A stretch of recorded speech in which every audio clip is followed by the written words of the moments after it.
This is going to be another quick intro for you today. Turns out the bug I've been fighting all week is COVID, but don't worry, I'm feeling okay, just dragging a little bit.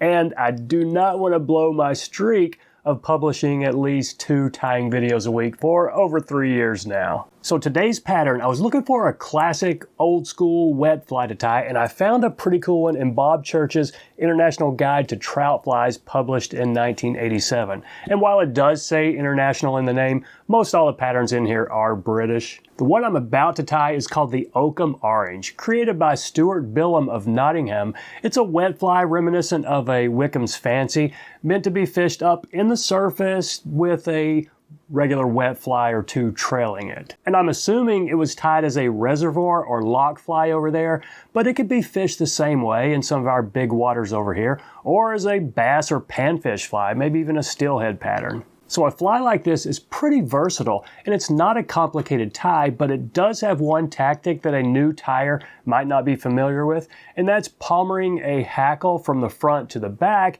and then securing it with a wire rib, which is a technique that's used in a few flies over here, and it's a pretty good one to know how to do.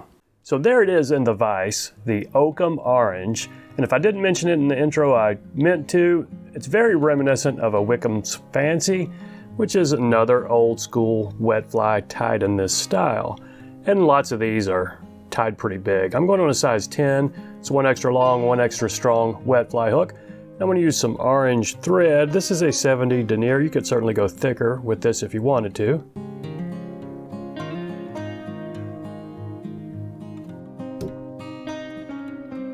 And for the tail, I'm going to use a feather from the same cape that I'm going to use the main hackle. And this is just one of the bigger feathers underneath. I'll take about 10 or 12 of the barbs.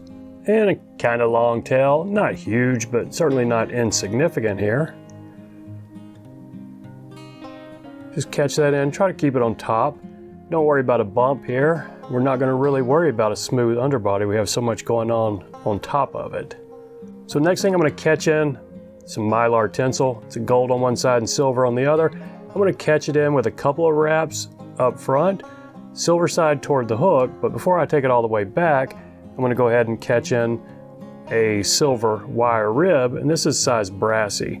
I'm catching them both up front just to minimize a step and perhaps help keep it a bit smoother as we wrap this back here.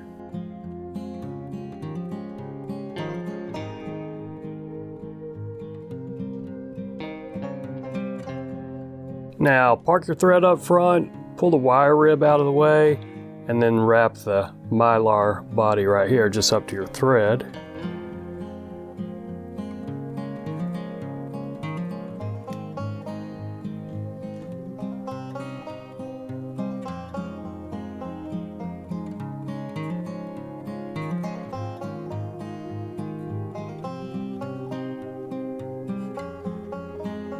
Now that's not a real smooth body, but I'm not going to worry about it because we've got a rib going over it and some hackle. Let's see, this one, this is going to put some pretty long barbs down. They're going to be well past the bend of the hook, but I think that's fine. Maybe I'll preen just a little more off so they're not terribly long, but either way, they're going to be pretty significant right here. So let's catch this one in up front, and we're going to use this rib to hold this palmered hackle in. So you can catch this one in a little bit far, maybe a little farther back than that. Let's go right here because we want the biggest, bushiest part of the hackle up front, not the palmered part. Okay, so I think that's going to work right there. I'll just leave my thread right here where I'm going to catch off the rib here in just a second.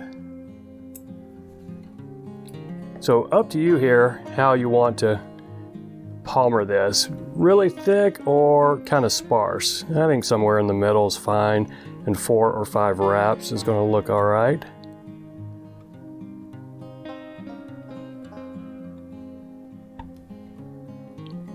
Okay, when you're happy with that, leave a little bit of tension on your feather here, and then put a tight wrap with this first wire wrap right here. Okay, now we're in there pretty good. And we're going to have to zigzag this up through here, and you're probably going to trap a few, but don't worry about it. You know, we always do this with our Wickham's Fancies too, and that's why they never look perfect, but they'll be fine. Okay, when you got it up there, go ahead and catch this off with several wraps.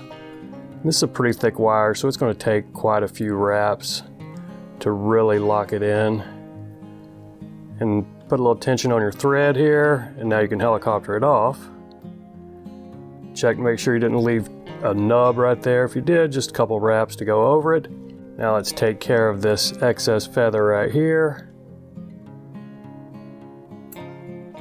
Okay, I think we're in fine shape. Now for the front collar hackle, take a little bit bigger of a feather. And this one's got some of the webby in it, which is good. It was from a dry fly cape, but you know, this is a wet fly, so you don't really want the prime, great hackle from that dry fly cape up here. And several wraps going up to really to where we're going to tie the head. So that looks like a pretty big front area, and it is, but we want a lot of wraps of this. I mean, we're talking 6, 8 wraps or more if you want. And it's going to go on looking like a dry fly at first. Don't worry about that. The last few wraps will lay down and give it the wet fly swept back look with our head.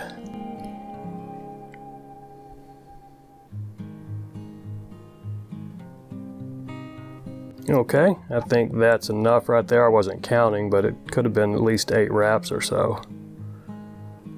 And before I snip that excess, I'm going to lick my fingers, pull everything back, and then build a big wet fly head here.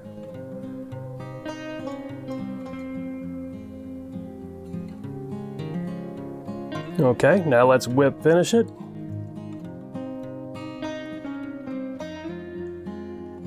And I sure did trap one of those fibers going forward, but we'll take care of that. And this excess feather right here. Let's pull this guy out, snip it off close.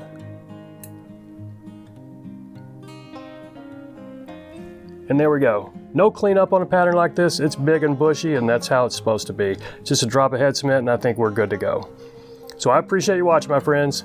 Take care, and we'll see you next time.